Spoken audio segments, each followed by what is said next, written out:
السلام علیکم۔ اچھا جی، مجھے کل کسی نے ویڈیو بھجوایا ہے ایک مفتی کامران شہزاد صاحب کا۔ میں نے ان کو ایک دو دفعہ پہلے بھی سنا ہے۔ اچھے ماشاءاللہ، بڑے شائستہ اور علمی آدمی ہیں، اور بڑے طریقے سے قرآن پاک کی آیات اور احادیث کو اپروچ کرتے ہیں، اور مجھے ان سے کافی سیکھنے کا موقع ملا ہے ماضی میں، آگے بھی انشاءاللہ ملتا رہے گا۔ بس میری کچھ کنسرنز ہیں کہ وہ تھوڑے سے بعض اوقات جذبات کی رو میں زیادہ بہہ جاتے ہیں۔ ان کا انداز اس طرح کا ہے، بعض لوگوں کا نیچرل سٹائل ایسا ہوتا ہے کہ اس میں وہ ولنریبل ہو جاتے ہیں جذبات کے لیے۔ میں جذبات کی بڑی قدر کرنے والا آدمی ہوں، میرے خیال سے جذبات انسان کا جزو لا ینفک ہیں۔ ایسا نہیں ہے کہ ان کو بالکل ہی پرے پھینک دینا چاہیے، وہ آنے چاہیے انسان کے اندر وقتاً فوقتاً، اس سے بھی بڑے فوائد حاصل ہوتے ہیں۔ ہاں ٹھیک ہے، ان کو قابو میں رکھنا چاہیے، اور اگر آپ ان کو قابو میں رکھیں تو بڑے فائدہ مند ہو سکتے ہیں۔ مفتی کامران صاحب اس ویڈیو میں غالباً غامدی صاحب کے اوپینین پہ اعتراض کر رہے تھے۔ میں غالباً اس لیے کہہ رہا ہوں کیونکہ انہوں نے تفسیر تو اصلاحی صاحب کی کوٹ کی تھی، لیکن لگ ایسے رہا تھا کہ وہ غامدی صاحب پہ اعتراض کر رہے ہیں۔ بیچ میں کہیں کیسر احمد راجہ صاحب کا بھی ذکر آیا تھا، بلکہ میرے خیال سے ٹائٹل میں لکھا ہوا تھا کہ وہ ان کی اوپینین کو بنیاد بنا کے غالباً غامدی صاحب کی اوپینین پہ اعتراض کر رہے تھے۔ میں اس پہ چند جملے عرض کرنا چاہتا ہوں۔ دیکھیں، میں اس سارے معاملے کے بارے میں ایک بڑی یونیک اوپینین رکھتا ہوں، جو میں اپنے ویڈیوز میں بیان کر چکا ہوں، جو شاید اس دنیا میں پہلا آدمی ہوں جو یہ بات کر رہا ہے۔ انشاءاللہ تعالیٰ وقت گزاریں گے تو بہت سے لوگ کرنا شروع ہو جائیں گے، لیکن فی الحال وہ میری یونیک اوپینین کو میں ایک سائڈ پہ رکھتا ہوں۔ وہ جو لوگ ریٹرنز ویورز ہیں وہ تو جانتے ہیں، اور جو جاننا چاہتے ہیں وہ میرے چینل پہ جا کے دیکھ سکتے ہیں، یا میرے پیٹریون پہ جہاں پہ میں تفصیل سے اپنی ساری آراء کا اظہار کرتا ہوں، وہاں پہ جا کے دیکھ سکتے ہیں۔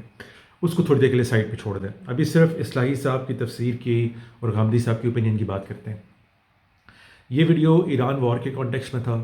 ایران وار کے کانٹیکسٹ میں غامدی صاحب، اور لگتا ہے ایسے ہی ہے کہ ان کے پورا اسکول آف تھاٹ ہی جو ہے، انکلوڈنگ حسن الیاس صاحب، اور تو میں نے کسی کو سنا نہیں ہے، وہ ایک سرٹن اینگل سے اپروچ کرتے ہیں سارے ایشو کو۔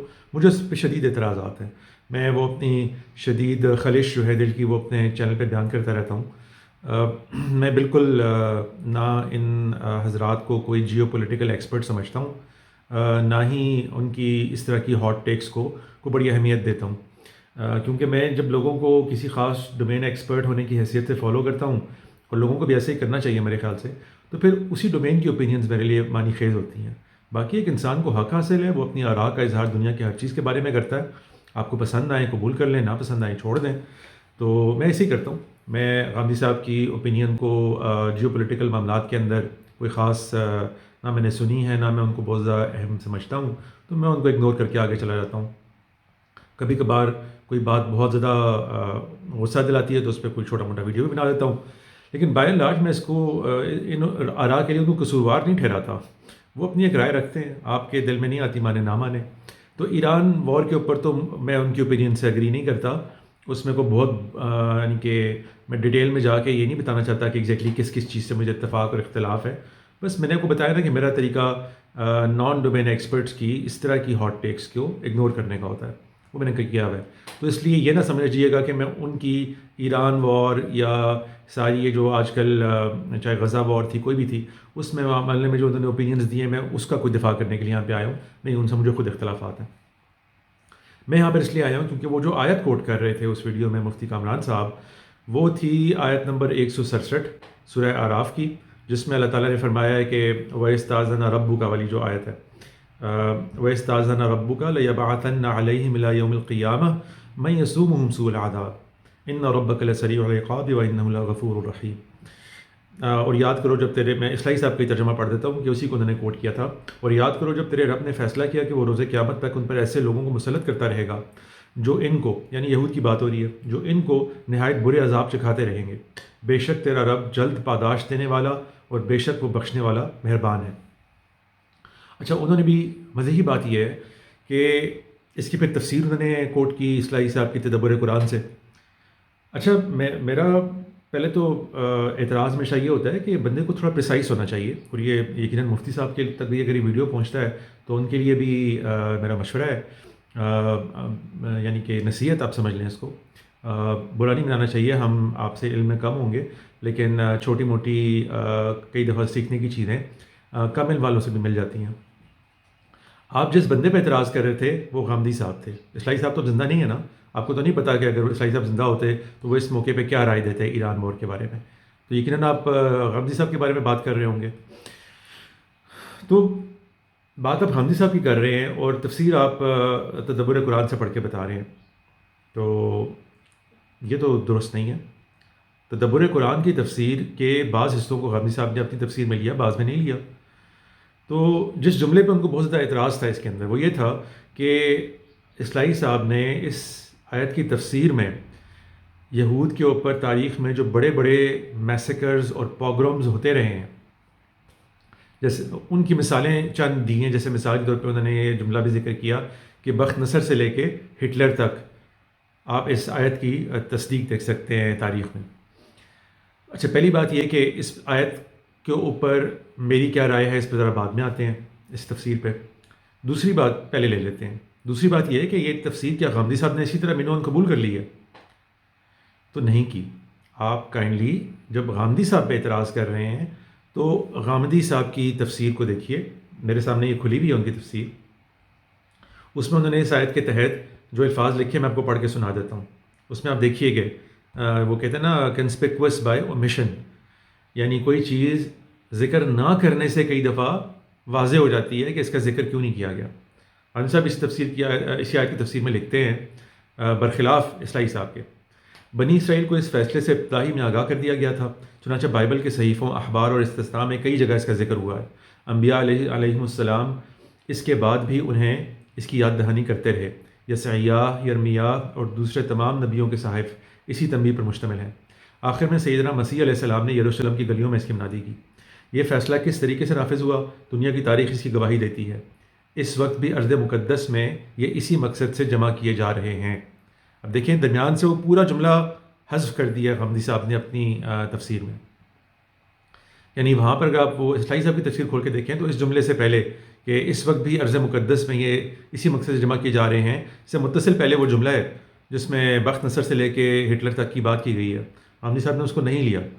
تو ٹھیک ہے، آپ یہ تو کہہ سکتے ہیں کہ ہمیں نہیں معلوم، کیا پتہ غامدی صاحب ابھی بھی وہ بات مانتے ہوں، صرف انہوں نے کوٹ نہ کی ہو۔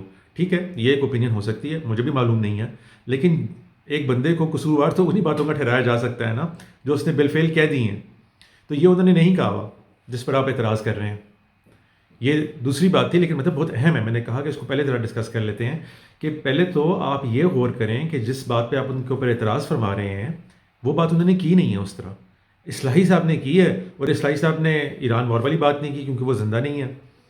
تو اس لیے یہ دو مختلف شخصیات کو ملا کے آپ نے ایک ملغوبہ بنا کے اعتراض کیا ہے، جو میرے خیال سے امپریسائز سے درست نہیں ہے، یہ رویہ نہیں ہونا چاہیے۔ ہیونگ سیڈ دیٹ، اب آ جائیں ذرا آیت کے جو ہے نا ویڈز میں جاتے ہیں ذرا تھوڑے سے۔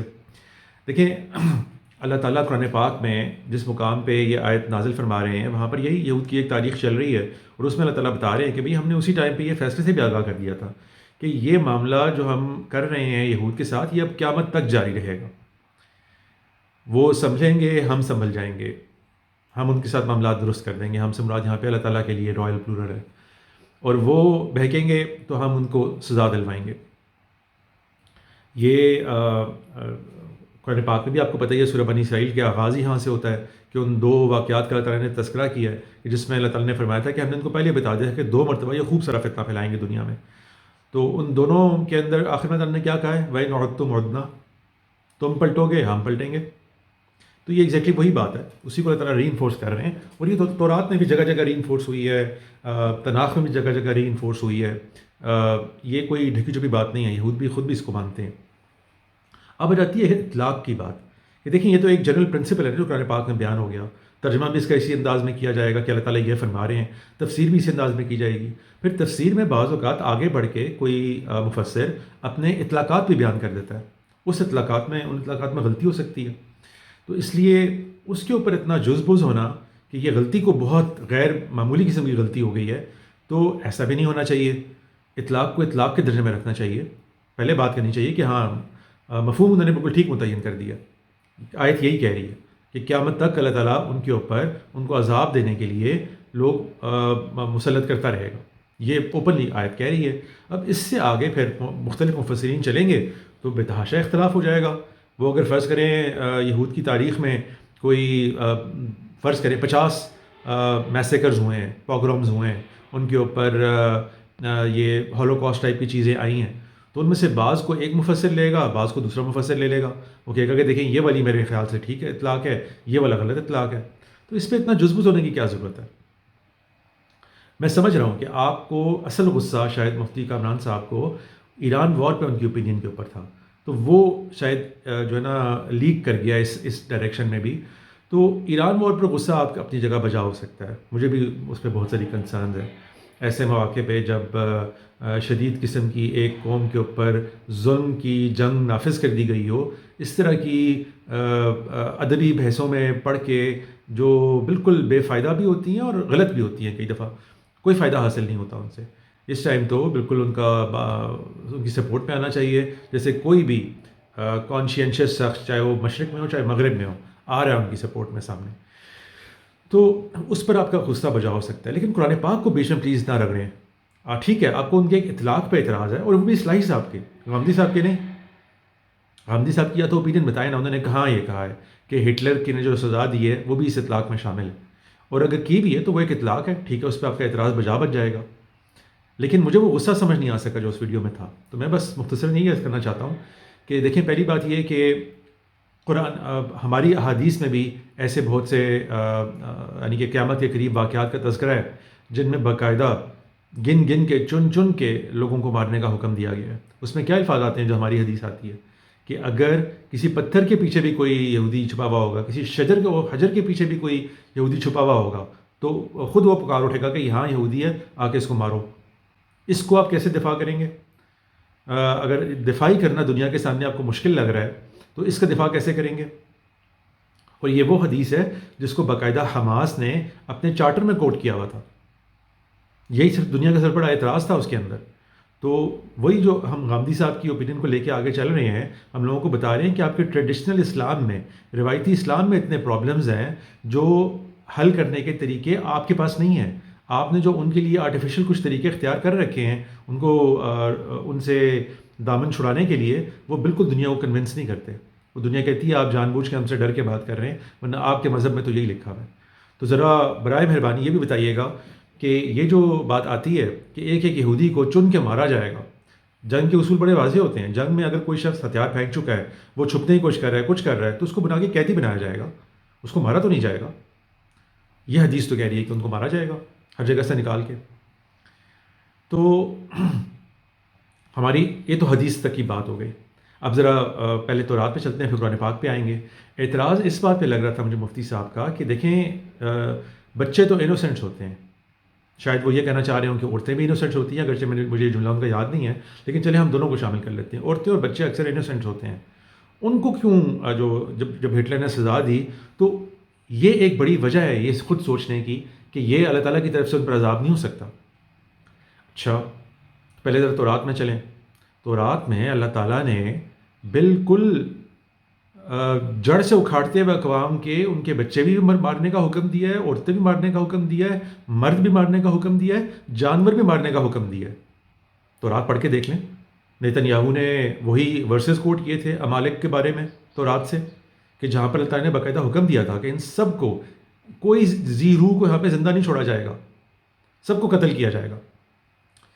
ٹھیک ہے مجھے پتا ہے کہ ہمارے جو روایتی اسکالرز ہوتے ہیں وہ یہاں سے ایک ایزی اسکیپ راؤٹ لیتے ہیں، وہ کہتے ہیں تو تورات ہے تو تبدیل ہو گئی بھی ہے، اس میں تو تحریف ہو گئی بھی ہے. اچھا چلے تورات کو چھوڑ دیں. ایک واقعہ تو تورات میں بھی اور قرآن پاک میں بھی اسی طریقے سے بیان ہوا ہے، قوم لوط کا. قوم لوط میں تمام مردوں کی سزا یعنی کہ مردوں کے آفینسز بیان ہوئے ہیں. وہ پورا ایسا لگتا ہی ہے کہ اللہ تعالیٰ نے ان کو سزا ہی دراصل ان کی اس ہوموسیکشولیٹی کی بنیاد پہ دی ہے. عورتوں کا تو کوئی تذکرہ نہیں ہے وہاں پہ. اور واضح سی بات ہے کہ عورتوں کا جب کوئی تذکرہ نہیں ہے تو ان کو کوئی offense بھی نہیں ہوگا. نہ تو رات میں اس کا ان کا کوئی offense بیان ہوا ہے، نہ قرآن پاک میں. تو مجھے ذرا یہ بتائیں کہ اللہ تعالیٰ نے اس پورے علاقے کو کیوں تباہ کر دیا؟ عورتوں اور بچے نہیں تھے، عورتیں اور بچے نہیں ہوں گے اس علاقے میں؟ آپ کا ذہن کیا کہتا ہے؟ اللہ تعالیٰ نے بچوں کو ساتھ کیوں رگڑ دیا؟ یہ تو پھر چھوٹی ایک وہ ہے یعنی کہ مثال ہے. باقی قوم عاد، قوم سمود، کیا وہاں سے سارے بچوں کو نکال کے اللہ تعالیٰ نے کہا تھا کہ ان کو تو ہم نکال کے بچا لیں گے، باقی سب کو مار دیں گے؟ اللہ تعالیٰ کا عذاب ایسے ہی آتا ہے، اس کے آلات مختلف بنتے ہیں. جب وہ آلات انسانوں کے ہاتھ بنتے ہیں تو اللہ تعالیٰ کا وہ اوریجنل قانون نہیں چینج ہو جاتا کہ جس میں اللہ تعالیٰ نے سب کو سزا دینی ہوتی ہے. وہ ماضی بعید میں اسی طریقے سے پوری قوم کی جڑ کاٹ دی جاتی تھی. کوئی ایسے طریقے نہیں تھے کہ آپ سارے بچوں کو تو نکال کے باہر لے آئیں، ان کو آپ پالنا شروع کر دیں اور باقی سارے ماں باپ کو مار دیں یا عورتوں کو بھی بچا لیں، صرف مردوں کو جو ہے وہ عذاب سے دوچار کر دیں. تو اللہ تعالیٰ نے بار بار یہ اس طرح کے کام کیے ہیں کیونکہ وہ ہمارا مالک ہے، وہ زندگی دینے والا ہے. اللہ تعالیٰ کی اس ساری بات کو نہ سمجھنے سے ہی تو کئی دفعہ ہمارے دور کے اندر لوگ دہری ہو جاتے ہیں. وہ کہتے ہیں یہ کیسا خدا ہے تمہارا؟ جو یعنی کہ اعتراض وہی ہوتا ہے جو آپ ایک عالم ہونے کی حیثیت سے کر رہے ہیں. آپ کو اگر اس بات پہ اعتراض ہے کہ ہٹلر نے بچوں کو مارا ہے اس لیے یہ اللہ تعالیٰ کی طرف سے عذاب نہیں ہو سکتا، تو ذرا ہمیں بتائیں نا، آپ قوم عاد، قوم سمود، قوم شعیب، جتنی اقوام کا تذکرہ آیا ہے ان کے بارے میں کیا رائے رکھتے ہیں؟ وہاں پر جو اللہ تعالیٰ نے دونوں بستیوں والوں کو، سدوم اور گمورہ کو الٹ دیا تھا تو بچوں کو بچا لیا تھا، عورتوں کو بچا لیا تھا. قوم عاد کے اوپر جو اور قوم سمود کے اوپر جو پورا کا پورا ایک طوفان آیا ہے اور ایک کوہرام مچا ہے، اس کے اندر اللہ تعالیٰ نے عورتوں اور بچوں کو نکال لیا تھا باہر. تو اللہ تعالیٰ اپنے عذاب ایسے دیتے رہتے ہیں. اور یہ تو ایک موٹی بات ہو گئی نا. میں نے کہا یہ آپ کو بتا دوں کہ ذرا اس سے بھی ہمیں سمجھائیں کہ آپ کس اینگل سے ان چیزوں کو دیکھتے ہیں. ٹھیک ہے، اس میں کچھ اسکیپ کی راستے ہیں، مجھے پتہ ہے آپ ان میں سے شاید کوئی اختیار کر لیں، پھر میں اگلی بات کر دوں گا اس کے اوپر. لیکن فی الحال تو یہ ذرا سوچنے کے لیے فوڈ فار تھاٹ ہے کہ اللہ تعالیٰ کے عذاب کے قواعد اس دنیا کے اندر اس طرح کے رہے ہیں ماضی میں بھی. یہ تو ایک بات ہو گئی. دوسری بات یہ ہو گئی کہ انسان نے اس میں خود سے کچھ نہیں کرنا ہوتا. جس لمحے اللہ تعالیٰ انسانوں کے ذریعے سے یہ عذاب دلوا رہے ہوتے ہیں، اس لمحے جو لوگ عذاب دینے والے ہوتے ہیں وہ کوئی اللہ تعالیٰ کے فیوریٹ نہیں بن جاتے. لیکن اللہ تعالیٰ ان کو کیا کہتے ہیں؟ عباد لنا. سورہ بنی اسرائیل میں دیکھیں، کیا روم والے جو بت پرست لوگ تھے وہ اللہ تعالیٰ کے فیوریٹ ہو گئے تھے؟ کیا بخت نصر، وہ بھی جو ایک بت پرستی کے اندر ہی پڑے ہوئے سارے لوگ تھے، سارا بیبلونین جو پیپل تھے، کیا وہ اللہ تعالیٰ کے محبوب تھے اس ٹائم پہ جب انہوں نے حملہ کیا؟ اللہ تعالیٰ ان کو عباد لنا کہہ رہے تھے. عباد لنا اولی باس شدید، ہمارے بندے. تو اللہ تعالیٰ کے مختلف قوانین چل رہے ہوتے ہیں. ایک قانون اللہ تعالیٰ کا وہ ہے جو اللہ تعالیٰ نے دنیا قائم کرنے کے لیے اختیار کیا ہے. میں جس کا قائل ہوں، دنیا جس کی قائل ہے، وہ ایوولوشن ہے. ایوولوشن کی تو بنیاد ہی ایسی چیزوں کے اوپر ہے کہ جو انسانی اخلاقیات سے بالکل میل نہیں کھاتے. وہ اللہ تعالیٰ ہی کیا ایک طریقہ کار ہے کہ وہ سروائیول آف دا فٹسٹ کرتے ہیں. وہ ایک دوسرے کو کھاتا ہے، مارتا ہے، چیڑتا ہے. یہ جانوروں کے اندر آپ دیکھتے ہیں اللہ تعالیٰ کے قوانین چل رہے ہیں طرح طرح کے. تو اللہ تعالیٰ کے قوانین پہ اللہ تعالیٰ کے حساب سے دیکھنا چاہیے کہ وہ کیا کرتے ہیں. تو اللہ تعالیٰ یقیناً ایسے کرتے ہیں کہ اللہ تعالیٰ جب کسی قوم کو دوسری پر چڑھا کے لے کے جاتے ہیں عذاب دلوانے کے لیے، تو دنیا کی اس میدان کے اندر اتنی ایکسیپشنز پیدا کرنا پاسبل نہیں ہوتا کہ سزا تو مردوں کو دلوانی ہے لیکن عورتوں اور بچوں کو بچا لیا جائے کسی طریقے سے.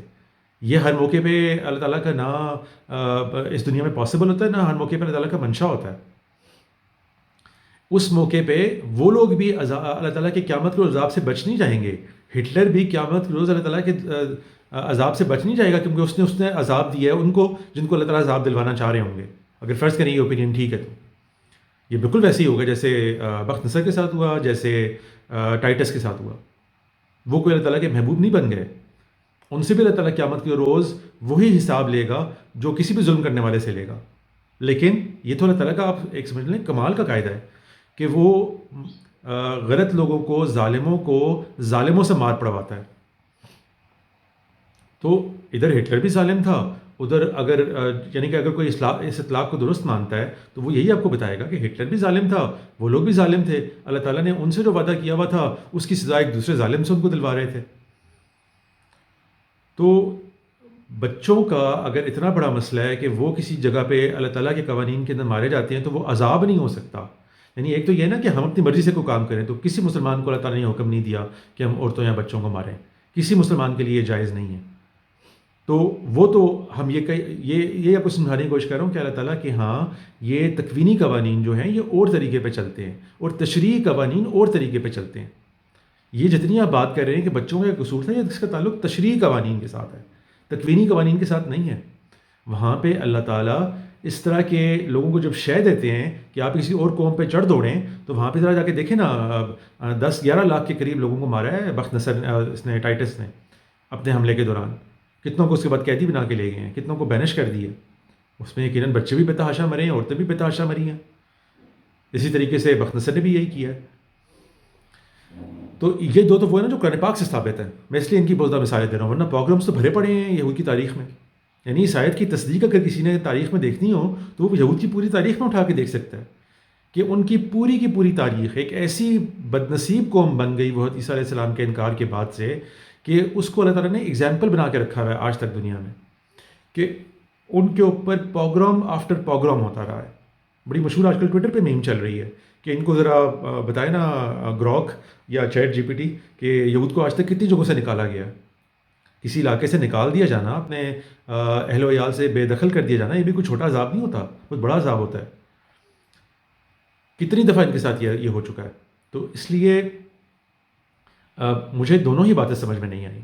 ایک تو یہ کہ غامدی صاحب نے تو یہ فرمایا نہیں ہے، یہ تو اصلاحی صاحب نے کہا تھا۔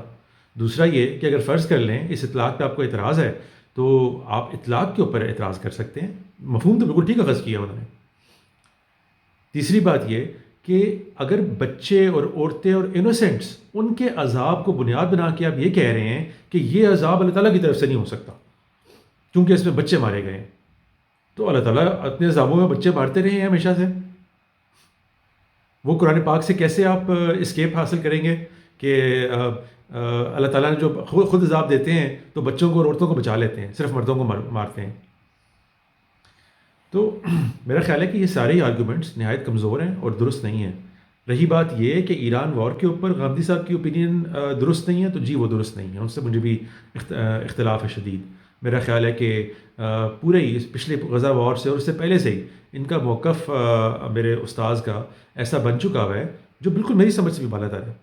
میں اس کو اہمیت نہیں دیتا، اس لیے اس کو زیادہ موضوع نہیں بناتا، کیونکہ میرے نزدیک وہ اس ڈومین کے ایکسپرٹ ہی نہیں ہے۔ میں اس پہ ان سے کیا بات کروں، وہ جس ڈومین کے ایکسپرٹ ہیں، میرے سارے سوالات اور فوکس انہی چیزوں کے اوپر ہوتا ہے۔ تو مجھے نہیں معلوم کیسر احمد راجہ صاحب نے اس بارے میں کیا فرمایا جس کی مفتی کامران صاحب بات کر رہے تھے۔ میرے اگر علم میں آئی تو میں اس پہ کوئی کلام کر دوں گا، لیکن جہاں تک مفتی کامران صاحب کی بات ہے تو نہایت احترام کے ساتھ بہت اعلیٰ مفتی صاحب ہیں، بہت علمی کام کر رہے ہیں، اللہ تعالیٰ ان کی صحیح میں برکت عطا فرمائے۔ لیکن میرا خیال ہے کہ ان سے یہاں پہ یہ ساری پے در پہ غلطیاں ہوئی ہیں، ان کو ذرا ان تک پہنچایا جائے اس ویڈیو کو، اور اگر وہ کوئی کلام کرنا چاہیں مجھ سے، مجھے کوئی بات سمجھا دینا چاہیں تو بسم اللہ جی، میں حاضر ہوں سیکھنے کے لیے۔ ہم سیکھنے کی جگہ پہ ہی تو بیٹھے ہیں ساری عمر۔ السلام علیکم۔